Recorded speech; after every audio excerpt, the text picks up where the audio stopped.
આજે મંત્રીમંડળનું વિસ્તરણ થવાનું છે તેની પહેલાં એ તમામ ધારાસભ્યોને ગાંધીનગર રહેવા માટે જાણ કરવામાં આવી છે, જેને લઈને હું આવી પહોંચ્યો છું ગાંધીનગર ખાતે એમએલએ ક્વાર્ટર્સમાં. અને એમએલએ ક્વાર્ટર્સ ખાતે ધારાસભ્યોની ચહલ પહલ જે છે, હલચલ એ જોવા મળી રહી છે. જે પ્રકારે આ કાર આ જોઈ શકાય છે, એમએલએની આ કાર પડી છે. આ રીતે અલગ અલગ ધારાસભ્યો જે છે તેમના ક્વાર્ટર્સ ઉપર હાજર છે. કેટલા કોંગ્રેસના છે, કેટલા આપના છે, ભાજપના છે, એ ધારાસભ્યો હાજર છે.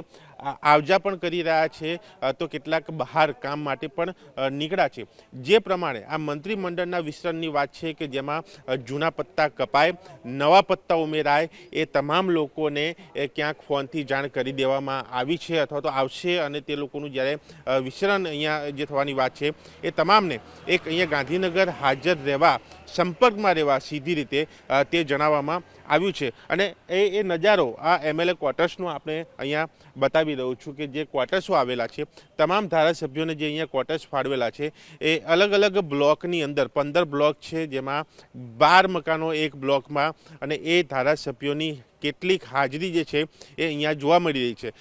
ગાડીઓની અવરજવર છે, કોઈ ઊભું નથી રહેતું, કારણ કે જે પ્રમાણે આ વિસ્તરણની વાત છે ક્યાંક નામ જાહેર ન થઈ જાય એ ધ્યાને રાખીને અને એક પ્રોટોકોલને ધ્યાને રાખીને મીડિયા સમક્ષ કોઈ ધારાસભ્ય હાલ ઊભા નથી રહેતા.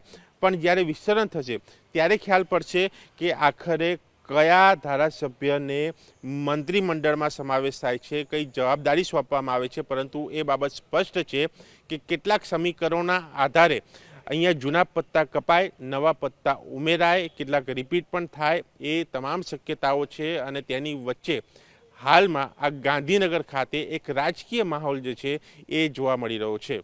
કેમેરામેન તુષાર શાહ સાથે દર્શન રાવલ, ઝી મીડિયા, ગાંધીનગર.